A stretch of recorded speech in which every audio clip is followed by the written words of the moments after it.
Equals. It was the spring of 1940 when 17-year-old Eleanor Brooks left her small village near Canterbury to join the Women's Auxiliary Air Force. She had read the call for service. Every click could save a life, and felt the tug of destiny. Weeks later, she found herself crouched beneath a mound of green Kentish earth, descending iron stairs into a dimly lit subterranean room humming with machines and voices. The air was thick with cigarette smoke and the faint scent of ozone from radar equipment. Officer Wren tapped her shoulder. "Remember, Brooks, one blip could mean a squadron, or it could mean nothing. But we don't take chances." Above them, warplanes roared overhead. As the world burned, this tiny room would become the heartbeat of Britain's defense. Eleanor took her post beside the glowing green screen, the weight of an unseen war pressing upon her shoulders. The bunker pulsed with life as the chain-home radar system crackled into existence. Eleanor's eyes adjusted to the eerie emerald light of the cathode screens.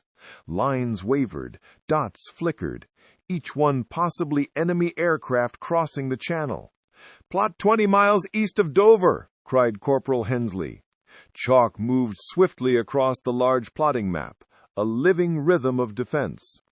Outside, RAF Spitfires launched in response, unseen heroes guided by unseen hands. Eleanor's right hand trembled slightly as a cluster of brighter echoes appeared. "More contact, bearing northwest." Her voice wavered. A murmur rippled across the room.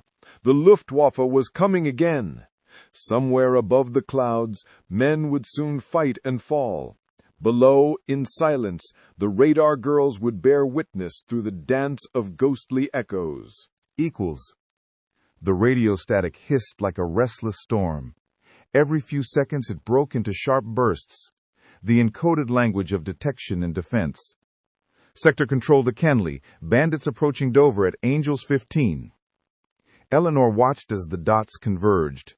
She imagined the young pilot scrambling, pulling goggles into place, engines roaring against the winds of fate. The women barely spoke. Breaths were measured, fingers steady. Yet beneath the discipline, fear coiled tightly. At midnight, during a rare quiet moment, Eleanor whispered to her comrade Mary, "Do you ever think about the men we guide?" Mary smiled faintly. "Every night. But thinking too much makes the hand shake." Silence returned, heavy as lead. The radar array outside turned endlessly, listening to the invisible sky for its next cry of warning. September 7th, 1940. London burned. The Blitz had begun. Deep in the Kent command bunker, the radar operators counted wave after wave. Eleanor's voice strained over the noise. Tracks, dozens now, south of the Thames. Above, the drones of hundreds of bombers filled the night sky. Reports came of flames in the docklands, of anti-aircraft fire that could barely scratch the black tide.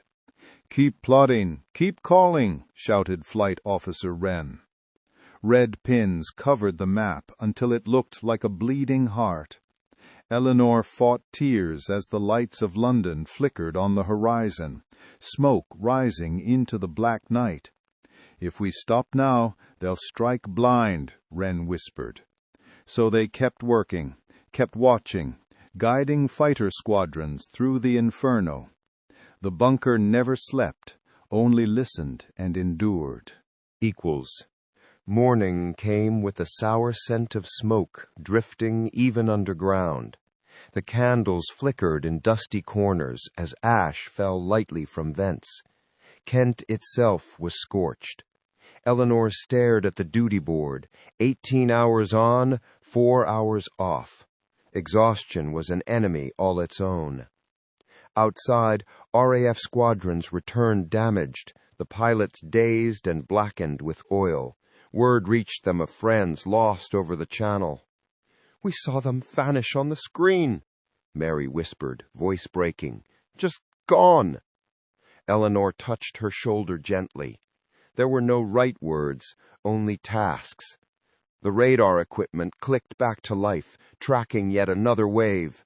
Fate, they had learned, moved in pulses of sound and light, and the war would not pause to grieve. Equals. Weeks blurred together as autumn deepened.